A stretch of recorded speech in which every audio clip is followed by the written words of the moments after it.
It's the combination of factors that generates the uniqueness, not one factor that generates uniqueness. And if that's the case, then I am unique. You are unique. Every single person on the planet is unique.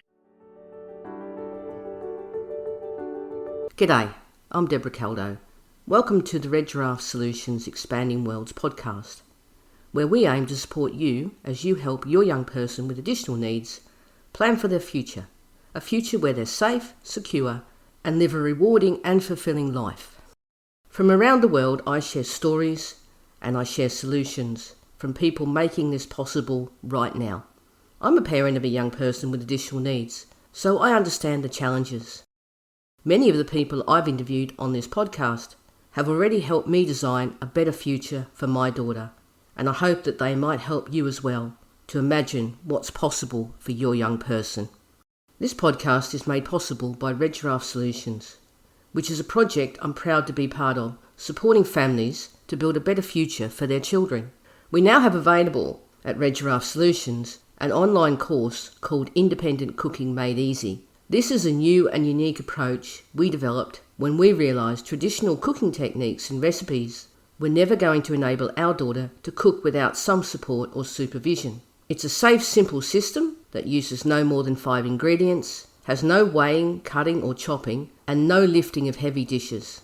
Each of the 16 recipes in the course includes a step-by-step video of our daughter making the meal, plus a visual recipe card. We developed this for our daughter to solve her challenges with cooking, and every recipe in the course she can and does genuinely cook for herself.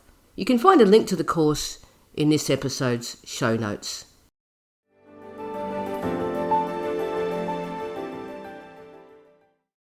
I don't buy into the idea that because one of my children happens to have additional needs, that it makes me some kind of super parent. What I do agree with, though, is that having a child with additional needs does require a unique skill set. Perhaps a combination of resilience and determination, along with a bit of frustration, and maybe even sometimes quite a bit of anger. I also don't agree with this idea that my daughter has made me a better person, because I hope I was okay before she came along. But I do agree that having her has made me see the world in a very different way, and made me realise that there are a lot of things that need to change, especially when it comes to inclusion. That's probably why after 8 years this podcast is still going. And my guest in this week's episode, Alison Thomas from Unique and Loved, has come to this same conclusion and decided to do something about it. The results are pretty amazing, and I'm very happy to share what she's doing. In this first episode of 2, Alison shares her story and explains why we need to embrace our uniqueness. For me, this was one of those conversations that really made me think about what I think. But enough from me, let's hear from Alison.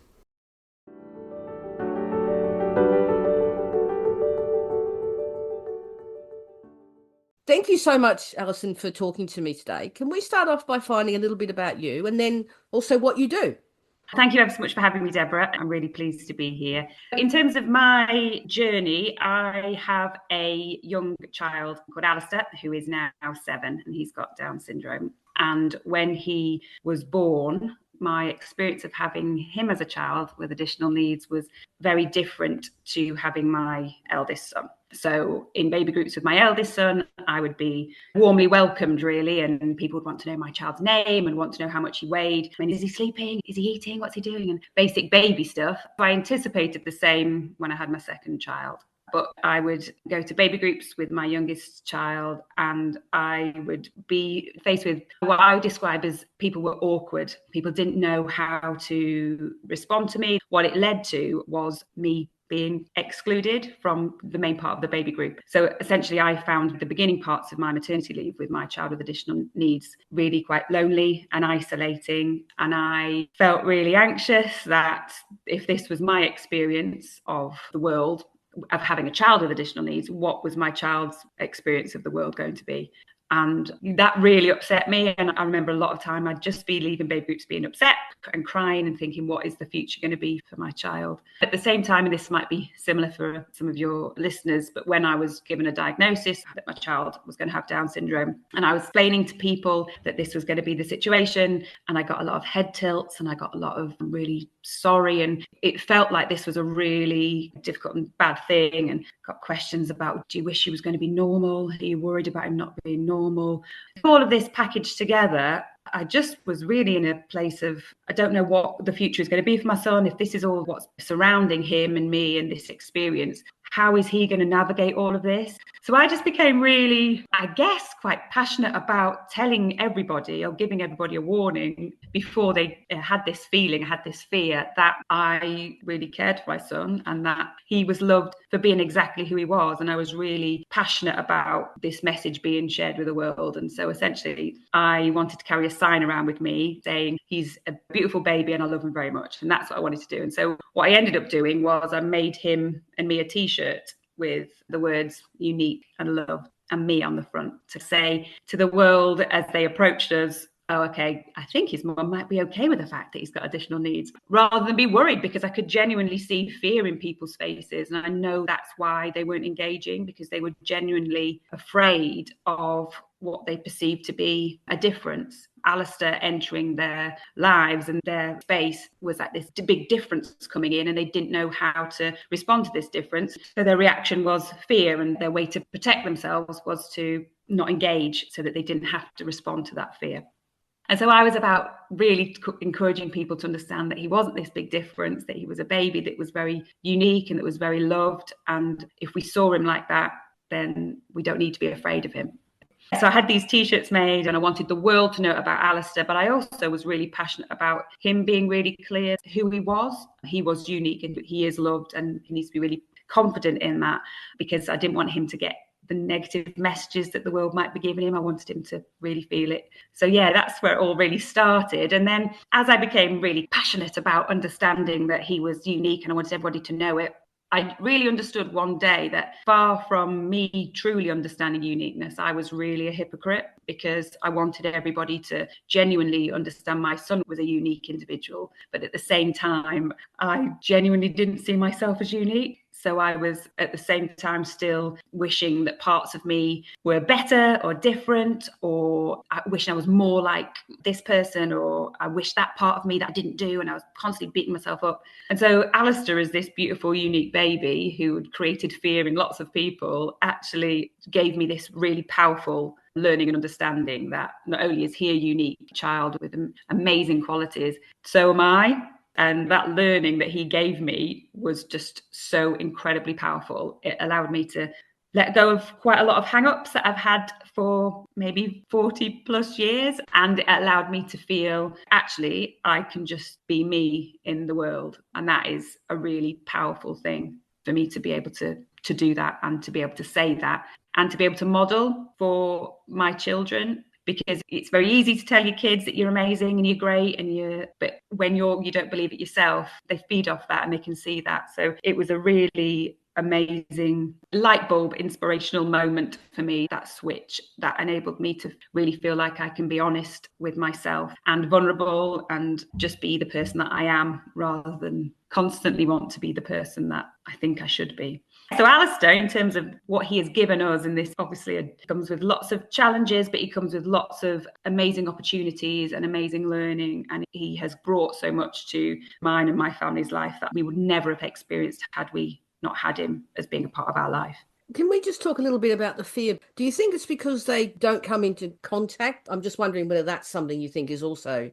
Yeah, I absolutely do. I really do think that a lack of contact or lack of exposure to people with any form of diversity creates fear. I know even in my social group, where there's been people who are incredibly educated, incredibly experienced, have still been taken back and a bit fearful of not knowing how to respond or not knowing how to. But the moment they get to speak to Alistair, and the moment they engage with him and they realise how much of a human he is, then I think that he has changed their attitudes for other people with additional needs. Alistair attends a mainstream school, and I am really passionate about him attending a mainstream school. It obviously isn't for everyone, and everyone has to do what is right for their child. But why it's right for Alistair, he is able to learn so much from being in a mainstream school from other children without additional needs. But the main reason for me is I genuinely feel and I believe to my core that there will be children in that school that will grow up and have pregnancies where they receive a diagnosis such as Down syndrome.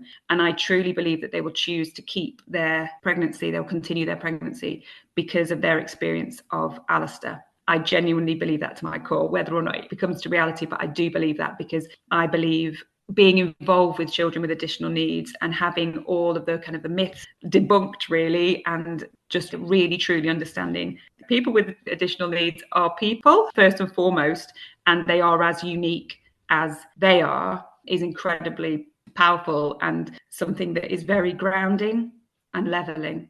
And I do truly believe in diversity being the absolute way forward, because it is the only way that we will create an environment that is harmonious and successful and progressive for everybody. I truly believe that. So the work that you do now, how does that build on that whole idea of uniqueness, and what do you do? So I think when I first started talking about uniqueness, with Alistair being unique, I genuinely don't think I really understood what the word unique meant. As I alluded to before, I understood that Alistair was unique, but I didn't really feel it about myself. And the more I explore the word and the understanding of uniqueness, and I know that when I say to people, I talk about uniqueness, and everyone's like, oh yeah, okay, that's a really easy concept. Of course, I know what uniqueness means. But the more I explore it with people, the more I know that when people refer to uniqueness, they think of Alistair, or they think of somebody who looks a certain way or has a certain attribute that stands out, and the perception that that is uniqueness. And what I really believe is that when we do that, we're still not seeing uniqueness, we're still seeing difference, because all we're doing is we're just replacing the word difference with uniqueness. Because when we see uniqueness as being one attribute that makes people stand out, we're assuming that everybody else is the same and everyone else like fits in, and this one person stands out and therefore continues to be excluded but is just unique rather than different. So my then passion became helping people understand that it's not this one person who has Down syndrome, for example, who is unique, but this person is unique because of every single characteristic that comes together to make them unique. It's the combination of factors that generates the uniqueness, not one factor that generates uniqueness. And if that's the case, then I am unique, you are unique, every single person on the planet is unique. And when we look at it like that, it isn't about one person standing out and everybody else fitting in. It's about everybody standing out in their own way and trying to find a way where we all fit together. And that's a very different concept and a very different way of looking at the world than othering people and making them feel like they don't fit in. And so what I try and do now, particularly with children in primary schools and secondary schools, is help them really truly understand that concept, help them reframe their understanding of the word uniqueness and move away from their definition being really closely aligned with difference to ensure that their definition of uniqueness is every single characteristic that comes together to make them, and they are them because of every single characteristic, not because of one part, but because of everything that comes together. And I think doing that is really empowering for some young people. I think it's really empowering for those young people who have been made to feel different, because they can see that it is not about the one characteristic that they've been made to stand out for, but it's also really empowering for those people who haven't been made to, who've just been felt like, oh, I'm just a bit samey, or there's nothing about me, or I'm just average or standard, or I don't stand out. It's really empowering for them because they can feel like, actually, I am someone. In every session, I use this fact. I say to the young people that they are the only them that has existed not only on the planet now, but also since the beginning of time. So since the first human existed, they are the only them that will ever exist. And in the whole future of the planet, no matter how many humans ever exist in the whole future of the planet, they will be the only them that will ever exist, that has the combination of factors that come together to make them. And that genuinely, it blows my mind. I say it all the time, and every time I say it, it blows my mind. And I talk about this with adults as well. And when I'm talking about with professionals, we spend so much time looking in the mirror and thinking about, oh gosh, if I could only be a little bit more like that person, or if I could only just not have done that, or if I could change, if I could be more like somebody.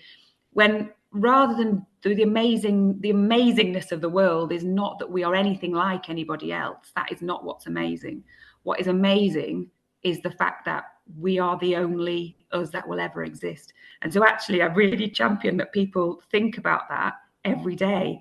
When you're thinking about, oh, I wish I was more like somebody else, you should say, actually, isn't it amazing that I am not? Isn't it amazing that there will never be another me? There will never be another me. So I need to do my best at being me, because no one's ever going to have the chance to be me again. So I need to give it my best shot. And it's about encouraging that reframe in children and young people to give them empower them to live their life for them rather than essentially for other people, which is what you're doing when you're trying to change to be like other people, isn't it?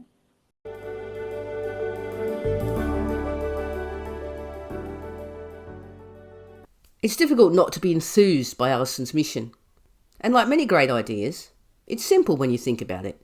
But imagine the impact if this was how everyone thought, and it was all about uniqueness, not difference.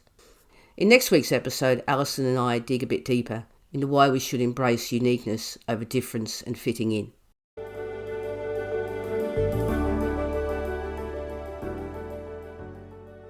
I just want to say thank you for taking the time to listen, and I hope that the stories and solutions shared on here help you as you support your young person to create their future.